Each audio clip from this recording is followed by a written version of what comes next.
and welcome to the Unknown Webcast. This is just a bit of a trigger warning for those who think words are more injurious than sticks and stones. I really am so conservative, I can't turn left even when I'm driving. In addition to giving trigger warnings to our viewers, Ron Hensel and I both drink coffee for your protection. This week, our friend, I think he's still our friend. No, maybe. Our friend and author, Rob Solberg, joins us to take a look at anti-Semitism in the Christian church in the first 4 centuries. My name is Don Vino. I'm president of Midwest Christian Outreach, Inc. in Wonder Lake, Illinois, which produces the Unknown Webcast, and our senior researcher is Ron Hensel, who will introduce the sponsors of today's webcast. And here is Ronnie Baby. Greetings from sunny Florida, where the palm tree came out, saw its shadow, and now we have 12 more months of summer. Our sponsor for this edition of the Unknown Webcast is the Coexist Boutique. For when you care enough to take your hands off your loved one's throats long enough to pick out the perfect gift, the Coexist Boutique. Our regular legal disclaimer: our guest on today's webcast, insert name here, Rob Solberg, has no connection whatsoever to any of the satirical content of the Unknown Webcast, hereafter known as the webcast, although we probably will not mention it again. This satirical content includes any and all commercials, end credits, puns, smart remarks, or anything else that might fall under the definition of satire. In the meantime, Midwest Christian Outreach, Inc. bears no liability for or responsibility for anyone's opinions regarding this satirical content. Our regular notices. Notice the opinions expressed on this webcast are ours and should be yours too.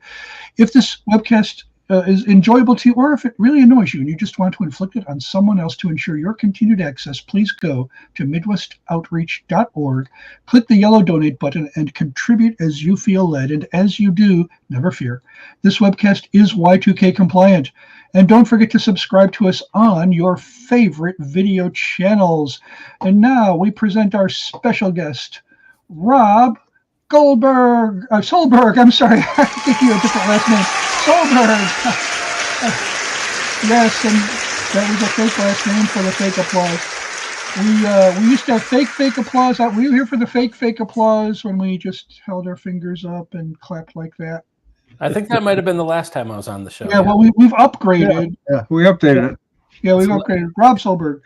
Now we have genuine fake applause instead of fake applause. I appreciate that. So I did get your book. We're here to talk about the book, right, Don? We are going to talk about the issues. We are going to mention the book. Okay. And we have a link to his book in the description. Oh, yeah, present. We'll do this. We're going to do this so that people can see what it is that you have written. Now, you wrote this a couple of years ago, if I recall. That's right. Yep. 21, I think. Divergence, Examining Jewish-Christian Relations in the Early Church. Now, this sort of stems from your work in Torah-ism, doesn't it? It does, yeah. That's kind of what motivated this research. So, why? Well, define Torah-ism for our audience. Yeah, define Torah. Yeah. Let's start there. Okay, good. Yeah, good idea. So, for those of you that don't know, I have a ministry called Defending the Biblical Roots of Christianity, and a lot of what we do is defending the biblical roots against what I've named Torah-ism, which is a generic name. It's not derogatory in any way. It's just descriptive of a particular group of, I don't want to call them cults necessarily, but a group of belief systems which all share something in common. And what they share in common is the teaching that Christians today, so followers of Jesus, are still under the Old Covenant law as it was given in the Torah through Moses. They say that we're still bound to that law, and not keeping that law is walking in sin and disobedience. And so specifically what that looks like, because some of you may know folks that believe this way. They always talk about eating kosher and about keeping the Saturday Sabbath and about celebrating the feasts, the Torah feasts, the 7 Torah feasts, and oftentimes just for fun they'll throw in and stop celebrating Christmas and Easter. And then the other thing that they teach or talk a lot about is circumcision. So those are kind of the thrust of what you'll hear from them. You might know them as Hebrew roots. You might know them as Torah observant Christians or Torah keepers. They go by different names. But that's I want to just do a quick note here so that a little bit broader information that might be helpful to those one. Hebrew roots, that's an important term, I'm glad you brought it up, is not monolithic. It has a gradation from those who teach at Dallas Seminary, for example, or I would hold a sort of a view like that we need to understand the Jewishness of the New Testament. Without that, we're missing a lot. So you have that on that extreme, which is more about context, all the way to the other end that would insist that salvation comes by Torah keeping. And they go so far as to change their names to Hebrew, at least Hebrew sounding names, etc. Yeah.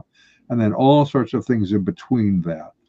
Well, so I actually think somewhere on that spectrum, because the spectrum you laid out is very accurate, there's a point on that spectrum where you cross over from a healthy pursuit of the context of the New Testament and of Jesus into what I call Torah-ism or Hebrew roots. So to me, the line that gets crossed is when you go from, hey, it's nice to keep these things, to you're required to keep these things, and not doing it is sinful. So because I'm on the first part of the spectrum myself. It seems to me that we might have written a book, Don, about somebody who kind of crossed that line. Yeah. What do you think? Gothard. In fact, we have a new copy of that updated. New edition, yeah. An edition, A Matter of Basic Principles. Bill Gothard and his cultish teachings is the new. I'm not familiar with him. Yeah. Oh, really? We sent him a copy, Don. He's not familiar. He said he's not familiar with Bill Gothard. Oh, you need to. If I send me your address, I'll send you a copy. You got to have it. Okay. Well, here's what happens. This is interesting because this does impact not on our topic today directly, but on the topic in general, which is Torah-ism. He starts off with 7 non-optional principles of life, one of which is authority. And in there, he basically teaches that if you're going to have proper authority, you have to reject the gender roles that are laid out in Scripture and embrace Roman, first century Roman government authority. That's how it works. And then in that, circumcision is a moral requirement. And he was also into the dietary stuff too. The dietary stuff, no pork, all the dietary stuff. Right. Okay. Even marriage. One of our meetings, we had a fairly substantial meeting with him and all of his staff. Dr. Norm Geisler was moderating the meeting, and Modern Reformation magazine was sitting in. And one of the things Ron and I brought up was his position on the marital requirements, how marriage works, including when the woman is having her time of the month. You can't sit on the same chair she sat on. I mean, it's basically Old Testament law is what he's doing. And a lot of people don't realize that. So, it's very, very harmful stuff. And I think from the perspective of your specialty, it's, there's a book called Unholy Devotion by Harold Bissell, and he talks about, the question is why, his question he's trying to answer is, why is it that cults are so good at luring Christians, especially in this case college age, that he was a youth minister on a campus. And his basic thesis was because they present things that it seems so familiar. Right. And so, in other words, in some of the things that our churches do are totally biblical, but and some of them aren't, and the cults figure out how to use them as kind of, I hate to say this, but gateway drugs into their cults. Yeah. Even though, like I say, some of them are perfectly biblical things. But I look at Gothard as kind of a gateway drug, some of his teachings. And one of the books he cited, I look at him as kind of a gateway drug to Hebrew roots type of thinking. But there was a book that he cites, has cited, and others have cited, None of These Diseases. Was that written by Seventh-day Adventist? I forget. Yeah, write that down. None of These Diseases. It was about, it's been cited, and a lot of people cite it because it was a book that was popular, I think, in the 60s or late 60s, early 70s maybe, about what the thesis of this author was that the Jewish dietary restrictions were not simply symbolic and ceremonial, right, but that they had health benefits. Sure. Right. and I've that heard we that a need, lot, that's the reason we need to get back to them. Okay. So that becomes a gateway type of thinking into, well, God meant them to be for all time. Right. Right. That elevates them to a moral level, just kind of the same way that thinking about cigarette smoking, and it became in the temperance movement, all those things associated with it, even though they weren't in the scriptures. You extrapolated from your body as the temple of the Holy Spirit to I should not smoke. Right. Right. Yeah. And I think that's a big thrust of our ministry is biblical literacy for that very reason, because you get into some of these teachings that you call gateway drugs. I like that. I've used that before. And it becomes the idea that, like you said, well, this is common. This is in my Bible. So it seems reasonable. There aren't any immediate red flags that pop up. And certainly Torah-ism is a perfect example of that, because the Torah is a beautiful and fundamental part of the Christian faith. No Christian would say we have to get rid of it, right? The Torah is the first 5 books of our Bible. Right. So we don't want to reject the Torah at all.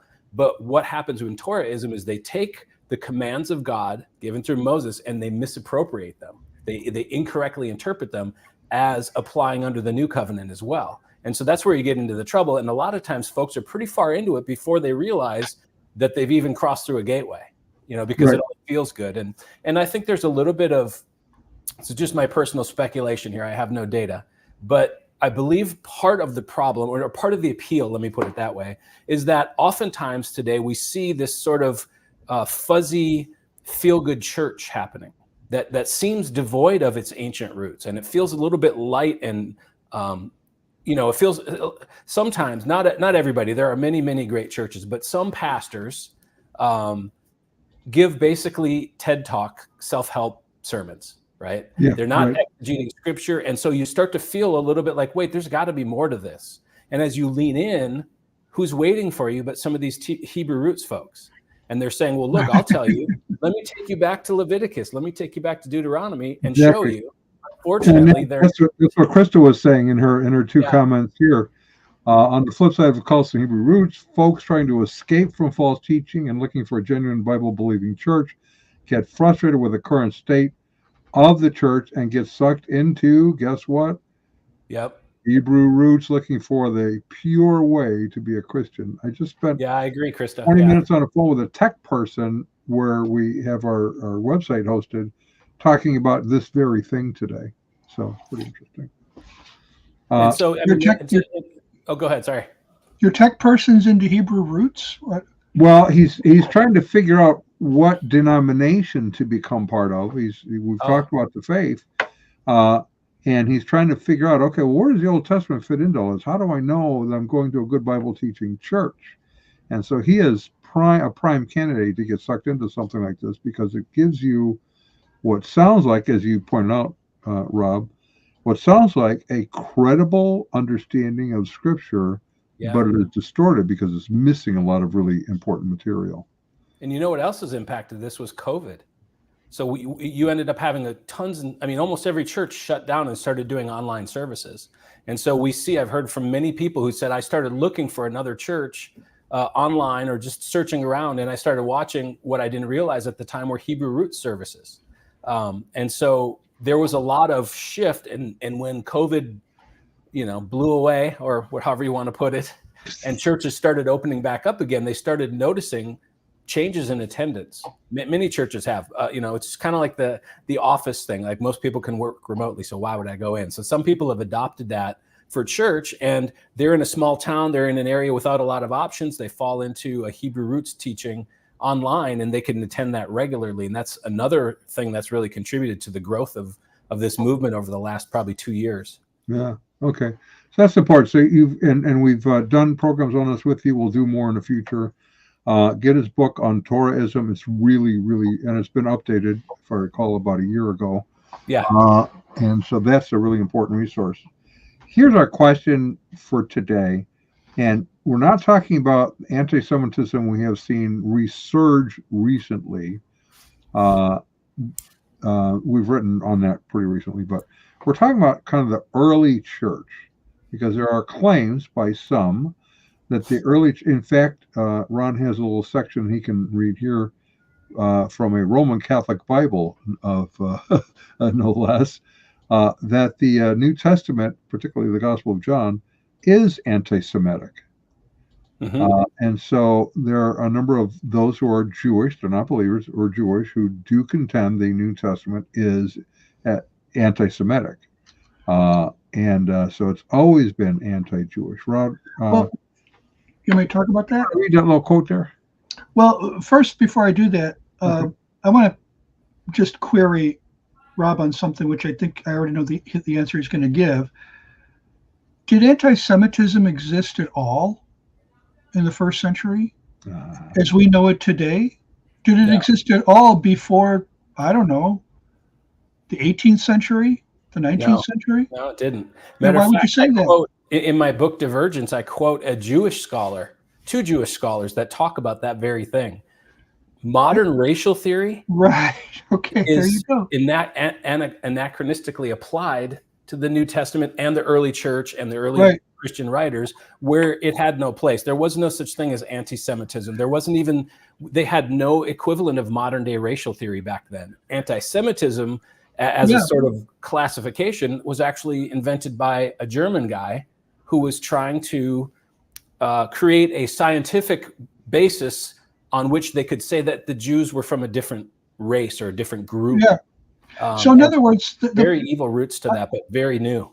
I was watching some movie. I don't know which one it was. A lot of World War II movies, historical movies.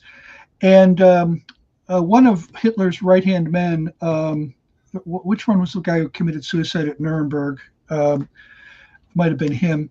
But this was when Hitler was taking over. When the government, when Hitler had become chancellor for life in Germany, and all of his henchmen were going out and they were starting the final solution.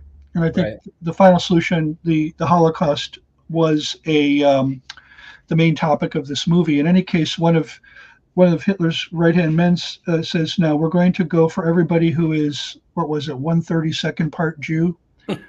That was the criteria. If you had a Jewish great-great-grandparent, you were to be deported to one of the camps. And he made a point. He says, this is not religious. This is racial. We have the exact opposite in the first century. Right. Racial, that's the thing. You see, that's the thing. We're not talking about anti-Semitism as we know it today. Right. The Jews are some kind of inferior race or some kind of parasite people race, whatever.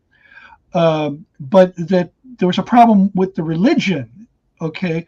But the question is, did this problem with the religion lead to the kind of things that we've seen in more recent centuries? Did it even lead to pogroms, to active persecution of Jews? And of course, in the first 4 centuries, what kind of power would Christians have had? Right. They had no power until, what was it, 311, when the Edict of Milan came out. And even then, Christianity was illegal. Yeah. And even then, as you point out in your book, they were just a religio licita. They were just a tolerated religion. They were not.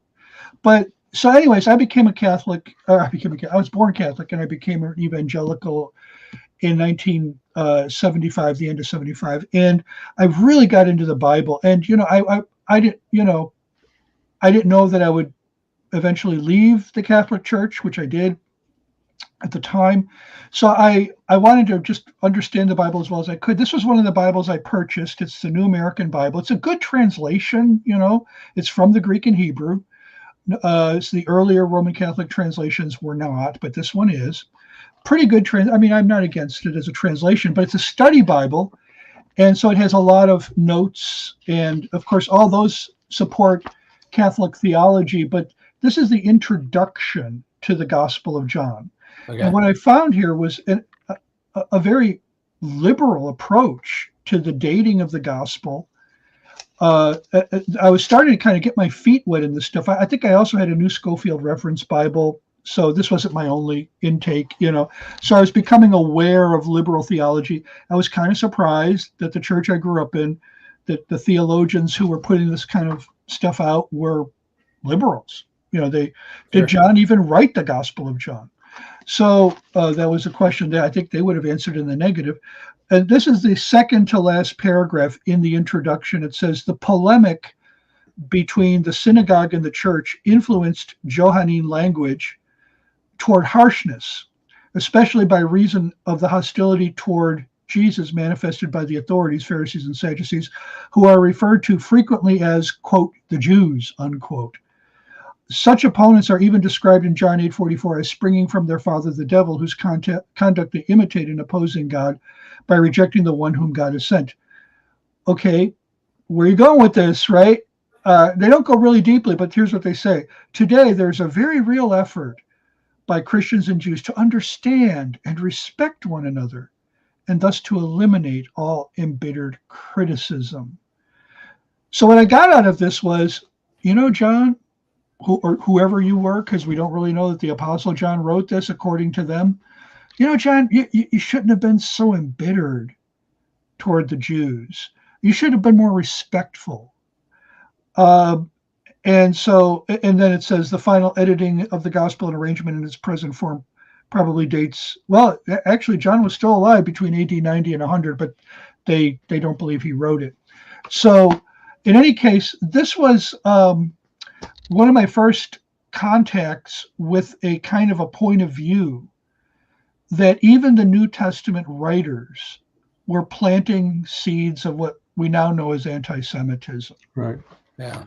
So let's go to you now, Rob, and take it from the top. Were the New Testament writers anti-Semitic? Why or why not? Okay, well, it's interesting because with all the stuff we have going on in the modern headlines with Israel, I have a post that I put out on Instagram, and I'm getting all kinds of comments. And one I got just this morning encapsulates what kind of the position you just outlined, Ron, and your question, Don.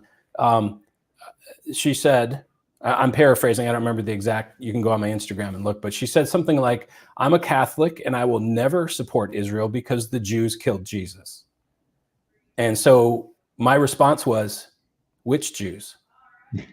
Because Jesus was Jewish and his apostles were Jewish, his disciples were Jewish, all the first believers were Jewish. All of them. Mary and Joseph were Jewish, John the Baptist. I mean, the whole concept of a Messiah means nothing outside of Judaism. So many people may not realize this, but in Scripture, when you read the word Christ, it's not Jesus's last name. Christ means anointed. So it's the sort of English from the Greek equivalent of Messiah. Whenever you read Christ, you can replace that with the word Messiah, Jesus Messiah. Messiah means nothing outside of Judaism. So the idea that Jewish authors would write about a Jewish Messiah in an anti-Jewish way is ridiculous on its face. I've actually got a video out. I debated with a rabbi about a year ago, Rabbi Tovia Singer, and one of the things he charges quite a bit is the anti-Semitic New Testament. Exactly what you said, Don. Wow. And in my response, I kind of pointed that out. Look, if you read the New Testament, you have Jewish good guys, you have Jewish bad guys. Why would you possibly? The only way to get anti-Semitism out of that is to read it through that lens. And so now I have to say, unfortunately, in my opinion, the Catholic Church has given anti-Christians a lot of fuel in this area. And Rabbi Singer and even Hebrew Roots folks will really hold up the Catholic Church and some of their teachings as reasons why Christianity should be avoided. Whether you're a Jewish person that just doesn't accept Jesus, or if you're Hebrew roots, you accept Jesus, but you're also trying to reject his church, which is a weird position. But anyway, there is a historical, I mean, we'd be naive to deny that there's a historical thread of anti-Jewish sentiment that did begin early on. I mean, I believe it began, I think we see the first real concrete evidence of that in Constantine in 325 at the Council of Nicaea and the letter he wrote about Easter. But there were social, social attitudes towards Jews that did start to become soured. But the interesting thing is the theology of Christianity never did, which I was a little bit surprised to find. The whole reason I did this book, my book's called Divergence. So the whole reason I wrote this book was because, as I mentioned up top, Hebrew Roots is kind of where I do a lot of my work. And when you come to them and say, why do you think we should be keeping the Sabbath today? Why do you think we should be doing all these things, right? Keeping the feasts and all that, eating kosher. They say the reason Christian church doesn't do it is because they didn't want anything to do with the Jews. And so they kind of tried to distance themselves from Judaism and from the Jewish roots of the faith. And so they want to throw out all that stuff. That's their theory. And Constantine is the boogeyman that they most often point to when they want to put a name on it.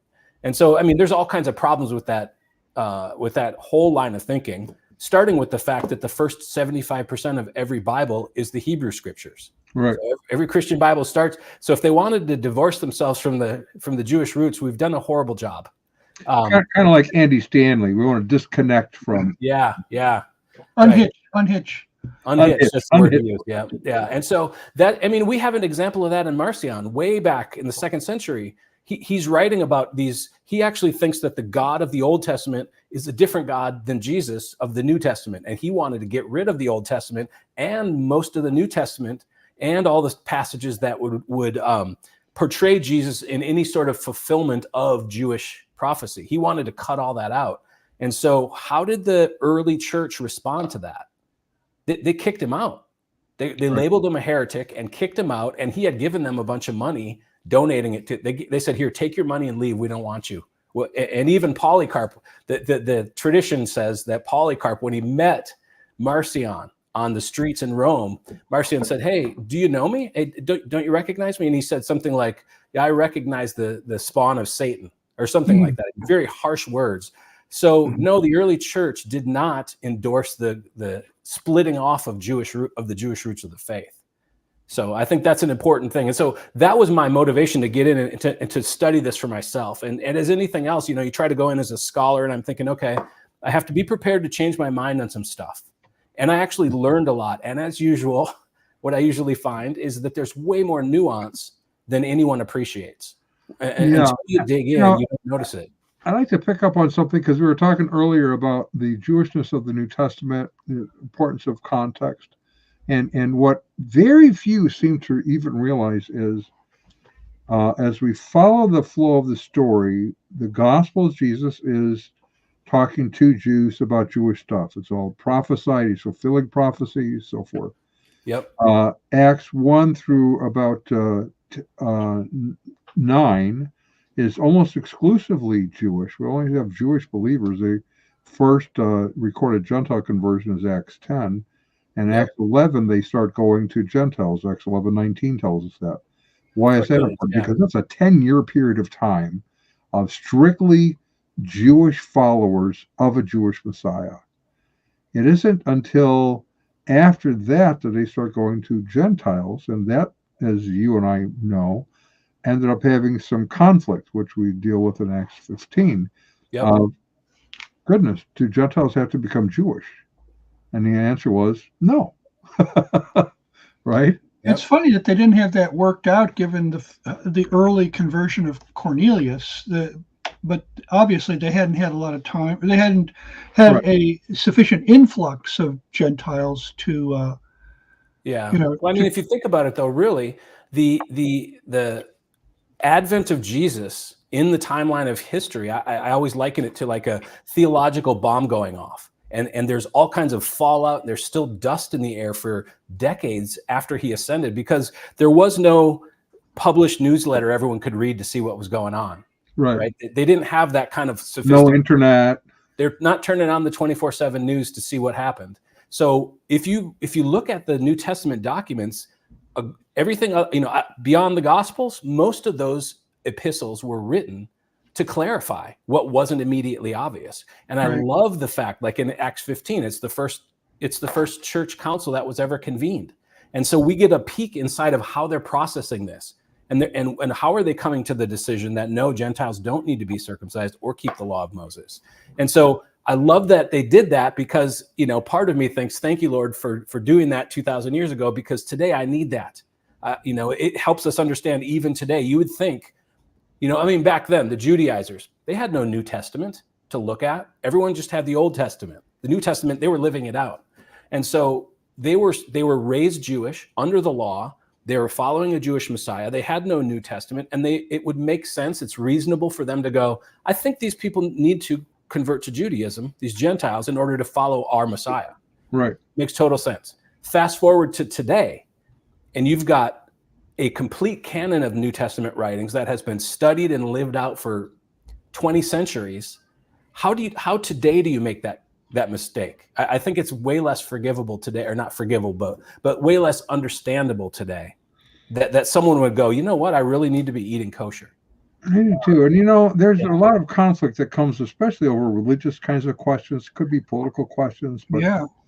We have a sponsor that kind of addresses the need to be able to get along. Yeah, they have some questions. Like, for instance, do you struggle with finding the right wine to bring to your cousin's pagan goat sacrifices? Do you wonder what to wear to your neighbor's neo-Nazi parties?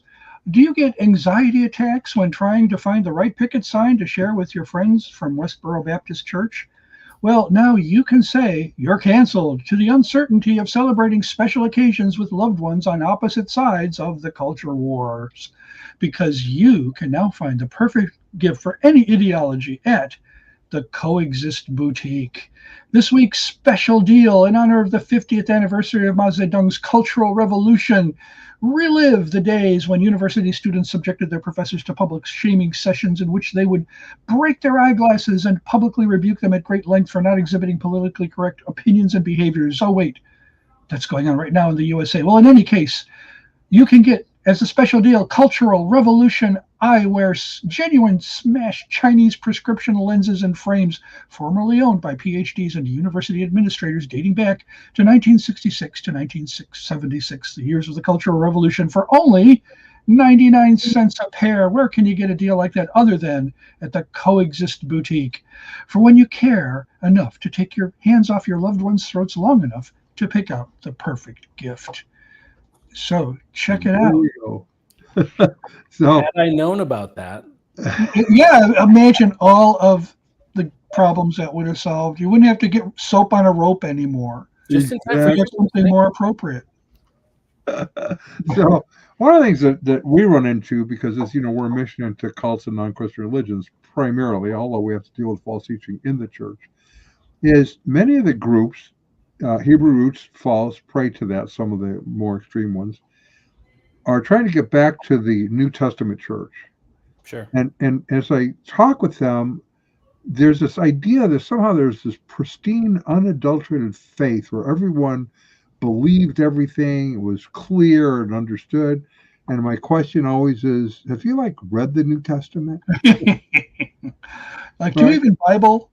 Yeah, as far as I can see, and my pastor and I talk about this in almost every church I teach, and I have to point this out, is nearly all of the New Testament is written for specific purposes, to call out false prophets, false teachers, correct bad behavior and bad doctrine. Yeah. That's what it's about. Yeah. So how do you get to this pristine faith? It doesn't exist. I know, exactly. Actually, that's kind of one of almost my life verses. It's one of those verses that had a huge impact in my pursuit. And the reason kind of I'm an apologist today is in Mark 9, right? The man comes up to Jesus whose son was possessed by a demon. And he says, help me, Lord. I asked your disciples and they couldn't cast out the demon. What's wrong? And Jesus, gives the "O ye of little faith" speech, basically, and casts out the demon. And the man says, I believe, Lord, help me with my unbelief. And that was the first time that I realized, wow, I can hold both. Because I didn't get into apologetics because, hey, I figured out all the answers and now I got to tell everybody. More about it, it's for me personally trying to kick those foundational walls of my faith and making sure that they're solid. And the more you do that, the more confident you get. But there's never a point where you're completely without doubt. And I think that is a little bit what drives the Hebrew roots folks, is that, and I'm not saying this in a bad way because I resemble this comment, but working from a checklist, a to-do list of what makes me righteous is very comforting and makes you feel it feels good. I can do that. Okay, did I rest on the Friday at sundown? Did I start resting, and did I eat right this week and all that? It becomes very simple because really those things that they want us to adopt are not difficult. Right. It's very simple to avoid pork and shellfish and instead eat lamb chops and steak. right? It's not a difficult ask. Right. And so I think where it becomes difficult as just human beings is in this space of having to lean in every day and to God and say, what do you want me to do? What can I do for you today? How can I serve you? And to live out your faith in that way where it's not a checkbox list. God might want you to go talk to some person that you don't want to talk to in line at the grocery store or whatever it might be. He might want you to mow your neighbor's lawn, not knowing what it's going to mean to them. And so that kind of walk of faith, what Paul talks about in Galatians 5, is walking in the Spirit. That's much more difficult and it's much more nebulous. And I think that's why some people grasp for the concreteness of a to-do list. Sure. Relationships are difficult because you don't always, even on human relationships, especially human relationships, you don't know what's really in the mind of the other person. And we assume things based on what they say. And so as I do marital counseling, sometimes I have to tell the woman, if you want something from your husband, you have to tell him, don't give hints. We don't do hints. Yeah. Right. And on the same token, we don't want to give him a list because he'll do the list but never have a relationship with you. Now that's kind of what we're talking about here. You got a list of all the things that you believe will please God, and you can check off that list. Right. Without even putting of Islam. You only have 5 things to do in Islam, and then you're good. So you're saying it's relationships are difficult, especially with people. Is that what you're saying? Well, as with people, but it's also true with God, because I'll get a question, and you guys probably get this too. I'm looking for God's will, and I go, okay, what are you doing God's will that's in the Bible? They go, what do you mean? So, well, pray without ceasing. That's the will of God, and everything give thanks. Are you doing those things? Because those are clearly revealed. They go, well, I don't really know. I said, well, that would be a good start. Do the things that you know are good. The second thing is, many times his will is not as set as you would want it to be. I agree. Yeah. Right? What do you mean? Well, I'm looking for a job. My daughter just went through this, and she had several really good offers. And she goes, I don't know what God's will is in this. I really like this one. It's paying a little less, but I really think I want it. What do you think? I said, here's what I think. When you were young, you would come to me and say, Dad, what should I do outside? And I would say, well, here's what you don't do. Don't cross the street, period. You can play in the swing set. You can play in the sandbox. You can ride your bike up and down the driveway. You can just don't cross the street. So here's what you don't do. Everything else is free for all. Take a pick. The same can be true with your job. Pick the job that you think. Can you glorify God in it? Yes. Can you glorify God in this? Yes. Can you glorify God in this? Yes. Which one do you think will make you most content in your relationship with God? Well, I think this one. Well, then that's what you want to go for. It's not that complicated, but we make it really complicated. Yeah, we do. So, we talk about anti-Semitism, the accusations of anti-Semitism in the early church. And I don't think we're denying that there was a complete absence of an anti-Judaism, because that's really would be more accurate for the early church than anti-Semitism.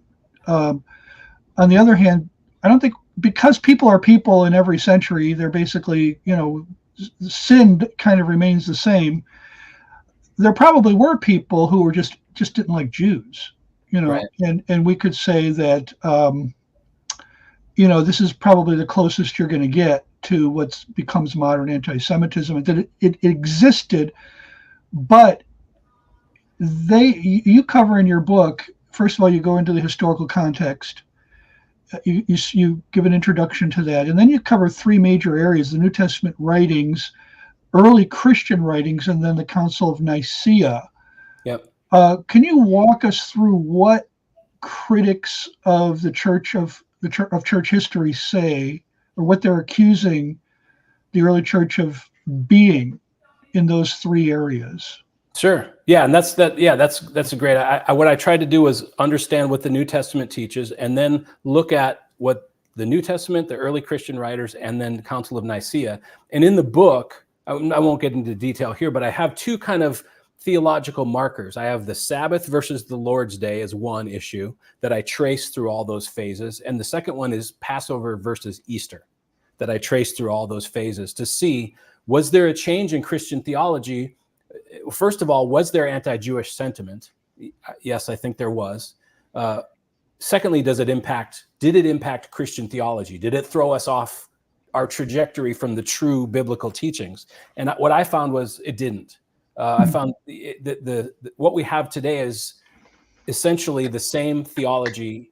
Actually, we can read the same documents that the first century New Testament authors wrote and confirm that. So even if there was veering throughout the centuries in the theology, it's corrected by having access to the Bible itself, which is beautiful. Now, go ahead. Are you aware of that the reason that Greek Orthodox and Roman Catholics and the rest of the West celebrate Christmas on a different day traces back to kind of what you might call an anti-Jewish sentiment on the part of the East? No, I don't think I knew that. Yeah. In what way? Well, when we switched over we switched over to the Gregorian calendar. Right. And we were on something called the Julian calendar. Julius Caesar, is credited with that one. Well, because of an inaccuracy in the Julian calendar, the dates between Passover and Christmas and Easter began to actually it's Easter that I'm having in mind here, not Christmas, but Christmas kind of fell in with it. The Eastern Church had a desire never to celebrate Passover on the same day, or celebrate Easter the same day the Jews were celebrating Passover. Oh, they didn't want them to be associated. And over the centuries, the dates between Passover and Easter began to shift because of the inaccuracy of the Jewish calendar and the fact that the Jews kept using their calendar, keeping it roughly the same. Yeah. So when the Pope Gregory came out with the Gregorian calendar, it didn't take over overnight, even in the West, but it was later, much later in the East, particularly, and when Greece and all those other countries in the East finally switched over to the Gregorian calendar, the church says, "Oh no, we're not going to celebrate. We're not going to use it for church purposes because it puts Easter back almost right on top of Passover."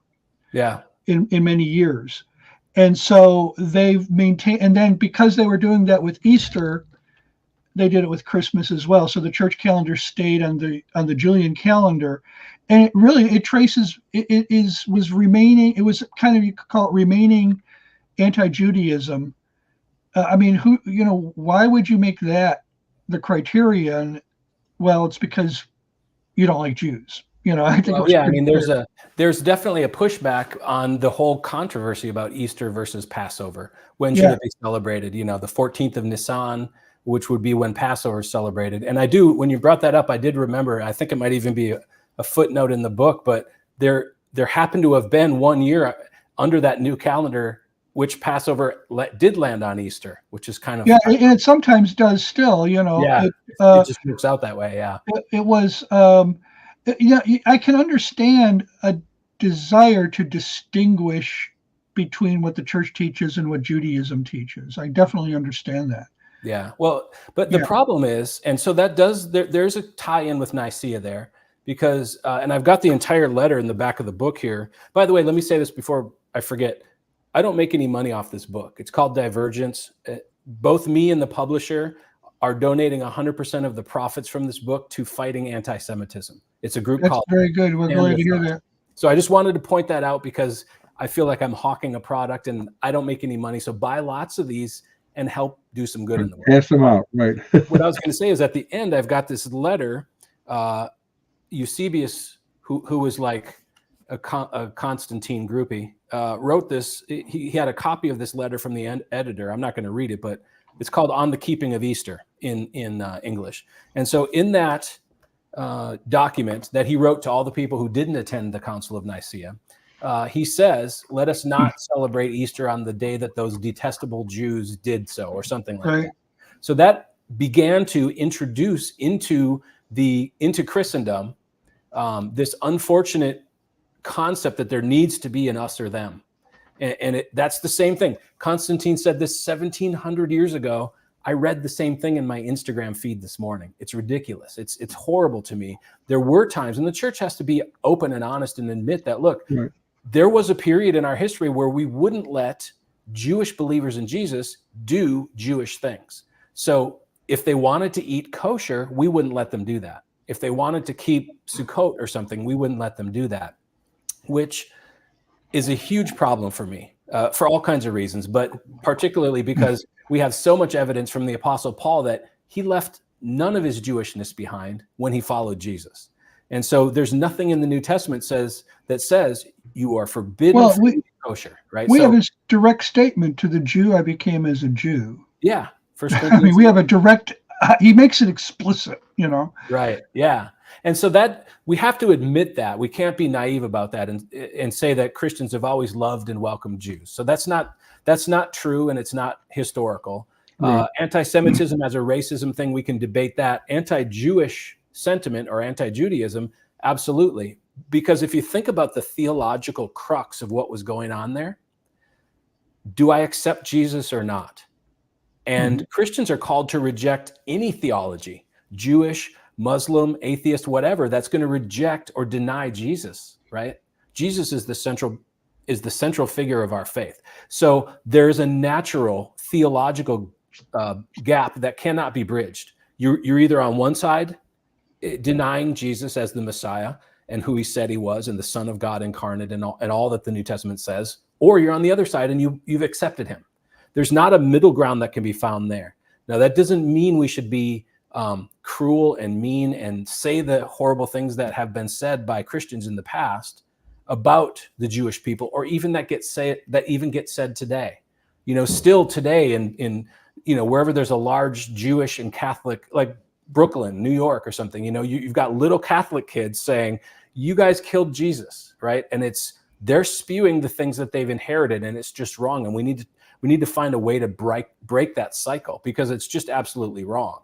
Yeah. And kind of what I did here in this book is I laid out, there's 5 key takeaways from the New Testament about how Christians are supposed to treat Jewish people. And it's a nuanced, it's like I said, it's not black and white, it's very nuanced.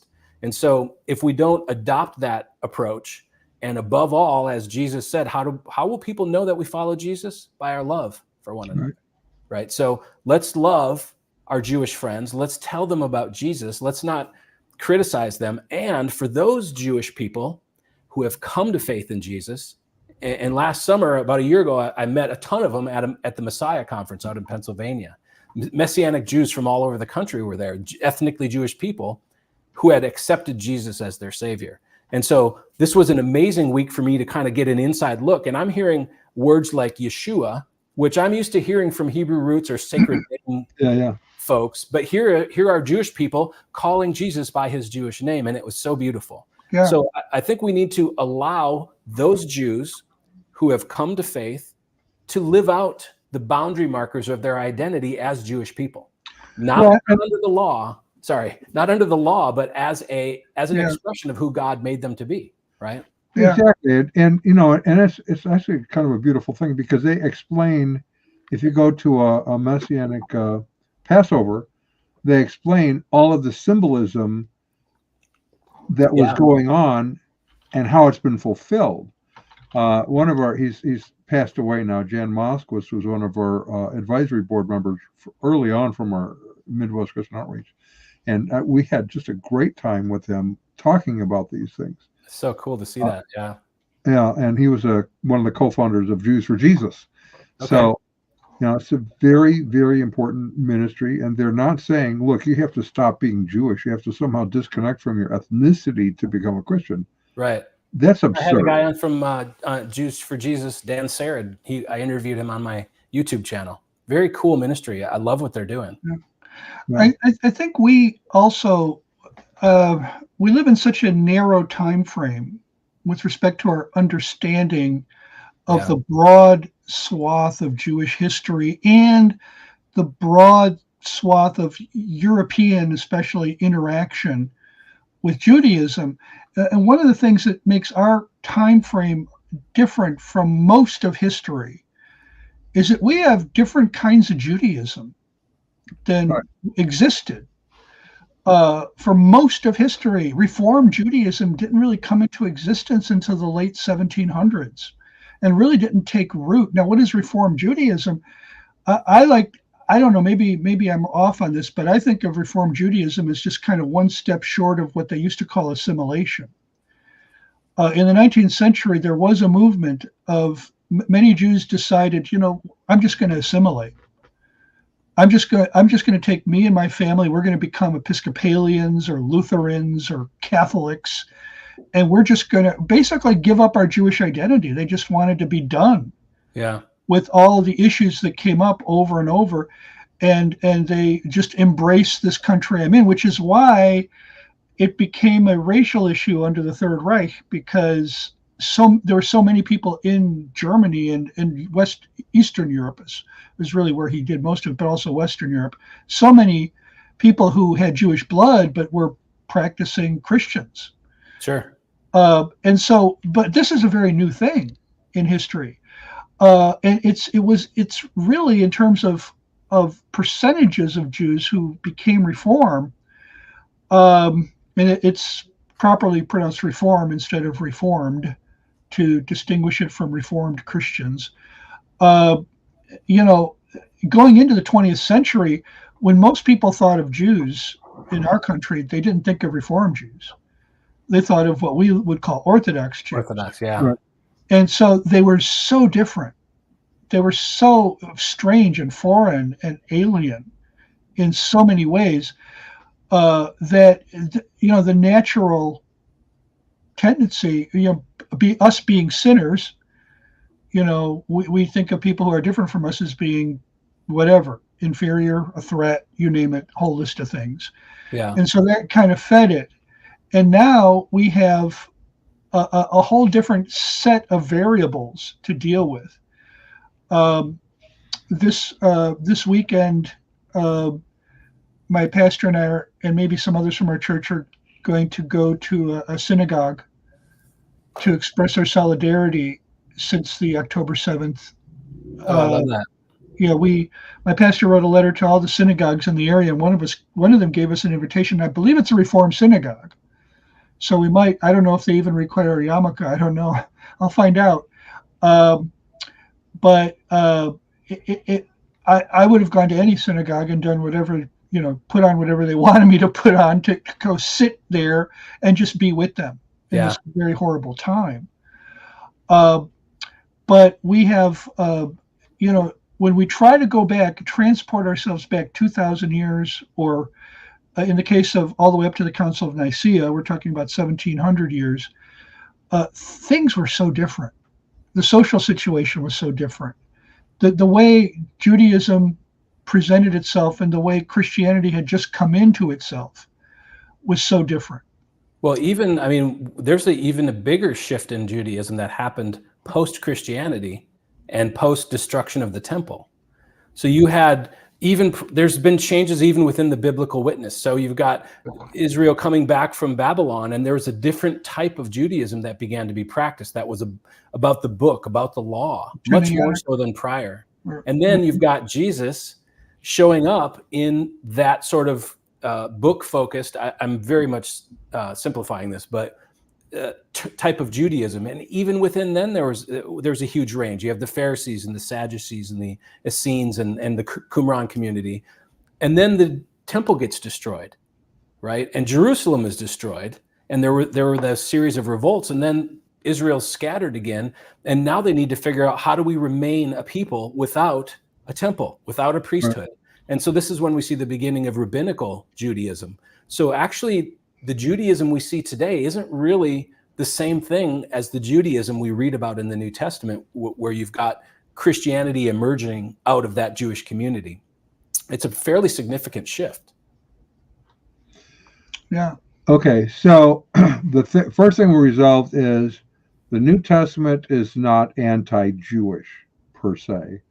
It was written by and large, with the exception of Luke and Mark, those two exceptions, was written by Jewish people, Jewish heritage. Paul was a Pharisee of the Pharisees, a proud Jewish person who accepted the Messiah. Then you start moving to what happens after that? How do you go from there to second century Christianity and Judaism? Yeah, so there's a lot of, this is what scholars call the parting of the ways. So it's the parting of the ways between formally Judaism and formally Christianity. And like I said, this was the aftermath of this theological explosion. So people were trying to figure it out. There was a lot of time, and we even see it in the New Testament, where Paul would first go to a synagogue when he entered a city. And if they wouldn't have him, he would go to somebody's house. And, so there was there's a long feeling out period, especially those 40 years between Jesus and the destruction of the temple. There was a lot of trying to understand what was going on. So when it ended up happening, it's a really good book called Borderlines by Daniel Boyarin. Now, he's a Jewish historian and scholar, but he's got some amazing insights there. I quote some of it in this book, but he talks about this emergence. There wasn't really a fully defined Christianity and Judaism, he suggests, until after, into the early 2nd century. Does he people mean starting to figure it out? And does so, he mean, by defined, does he mean distinguished from each other mainly? yeah, well, he means when were the border lines between Yeah. us and them established? And Right. he doesn't see them coming into any real crystal clear perspective. In other words, you may have one town where Jews and Christians hang out all the time, and another where there's some separation, and there's so there's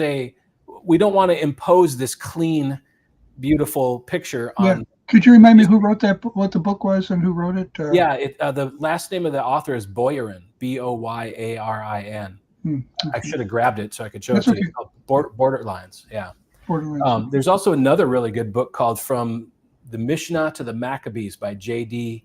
Shea Cohen, I think is his name. Wouldn't it be the other way around, from the Maccabees to the Mishnah? Oh, did I say it backwards? Yeah. I'm just thinking, I never heard the title before, but I'm thinking, wait a minute. He wrote from right to left. Just kidding. Okay. Backwards, yeah. No, you're right. But so you've got not just, now here's the other thing that I was a little bit surprised about when I did this research, is that it's not just Christians going, we're done with the Jews, we've got Jesus, he's ours now. And, because obviously Gentiles became the majority in the early church over time. There was also pushback from the Jews. There were things like what's called the Birkat Hamanim, which is the benediction against heretics, which I cover in the book too. So you've got these 18 benedictions that would be spoken aloud in synagogues in the first century, early 2nd century. At some point along the way that this was created. And so what happens is everyone in the synagogue recites these benedictions. Well, one of them rails against what they call the Nazarenes, the followers of Jesus from Nazareth, and says that they're going to be, may they be wiped out of the book of life and all this stuff. So imagine you're a Jewish believer in Jesus in your home synagogue, and now you're expected to read this benediction, chastising followers of Jesus. You can imagine how that forced, in a non-physical way, but forced Jewish followers in Jesus out of the synagogue. And so now what do? Well, I'm going to go to my Christian brother's house on the first day of the week where they meet, because there was a long time in the early church, we read about this in the Didache and other early sources, where there were Jewish believers in Jesus who kept Shabbat on a Saturday and then gathered with the brothers and sisters on a Sunday to worship the Lord, the Lord's Day. So there was some haziness about it all. But yeah, there was a process, and it probably didn't coalesce until the 2nd century, when people really saw those boundary markers in some detail about, are you a Christian or are you a Jew? So now we're going to have to wrap up here in just a few seconds. But so what we're saying is, even those divisions weren't anti-Semitic; they were theological in nature. 100%. Yeah. Right. Yeah. So that's an important aspect. Yeah. So we're not saying we're rejecting you because you're Jewish, but we're saying you because you are theologically bankrupt. Yeah. Well, yeah, because you're denying my Christ, right, or because you're trying to convince me that this Jesus figure was Christ. Well, and there also, I mean, we have to, I think we need to say that we read it in the New Testament that there was persecution coming from the synagogue, yeah, against the church. And the Jews did have a privileged position within the empire that practically no other religion had. Right. Yeah. Right. Not because they were, I mean, Rome was just trying to keep peace, and they gave them these special privileges. And that those Jews, not all Jews, but those Jews who felt threatened by the church and hated the church, took advantage of those privileges. And Sure. this is part of the environment, part of the historical environment of what was going on. So But important.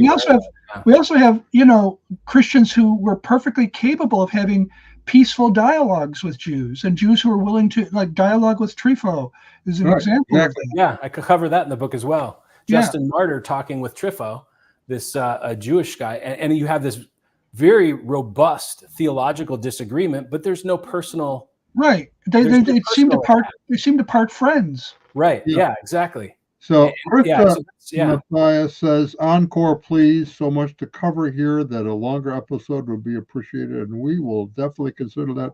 It's sort of, in a sense, for our viewers at least, it's sort of groundbreaking because we don't talk about these topics too often No. in churches and things. So, but we are, with that, going to have to start walking out of here. Ron, would you do the honors? Thanks for coming, Rob. And we're going to give credit to whom credit is due. Our resident cult leader profiler is Neil before me. Our wardrobe manager is See How It Fits You.